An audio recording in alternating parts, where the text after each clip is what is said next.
So today there are 1.8 billion Muslims on this planet, which means in every corner of the planet there is a Muslim somewhere, which means the world population have become familiar with us, they know about us, they have heard of us, and it's easier to be a Muslim than it used to be in the early days of Islam. In those days this concept was alien of one God, especially in Mecca, like a place that was occupied, filled with 360 idols. For a man to come and proclaim that there is none worthy of worship save one mighty creator, it was an astonishing claim to make. So the first people to take up this call, for the first people to believe in this and accept this and embody this, they were not ordinary people. Like you needed a heart full of courage, a backward stamina. More than anything, you needed to have clarity of vision that, this path is so much better than the mess which we are used to. So one of those early visionaries, one of those early courageous hearts, one of those early people with stamina unsurpassed in human history is a man by the name of Bilal ibn Rabah. And the hadith of Ibn Mas'ud says of the first 7 people to declare their faiths is this Bilal ibn Rabah. So a visionary. But Bilal wasn't like other people. Bilal was an Ethiopian slave, enslaved in Mecca.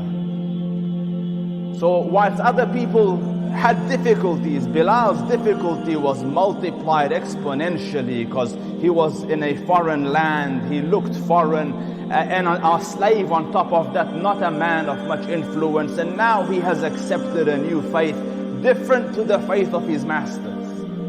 Because understand, he's a slave, not a servant. Servants have freedom to choose. You don't like this boss, you go find another one. You don't like this pay, you go find another place that pays you more.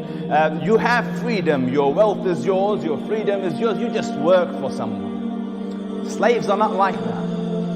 Slaves are owned by a master. Your wealth is his wealth, your health is his wealth, your children are his children. Like your children are his property.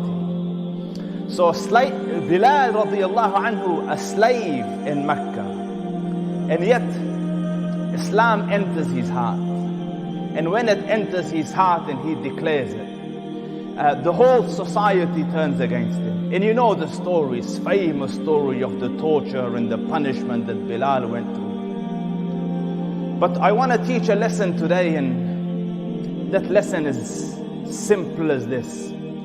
That whoever bears difficulty for Allah, whoever bears difficulty for the truth of Islam, whoever suffers for the deen, Allah Rabbul Izzah elevates him. So the same Bilal who is a slave, and imagine what's his biggest hope, biggest dream, biggest ambition of a slave. You would agree that their biggest aspiration, their highest achievement is one day I will be free from the shackles of bondage. Maybe my children will grow up as free men and free women. The hope of a slave is freedom. They don't wish for $1 million, they wish for freedom. So now Bilal becomes a Muslim. Faith enters his heart, and pretty quickly the taunting and the torture and the punishment starts. So Bilal radiallahu anhu bears the suffering. Bilal radiallahu anhu suffers for the truth and suffers for deen. And I told you, when you suffer for the truth, when you bear difficulties for Allah, the only possible outcome is that Allah elevates you.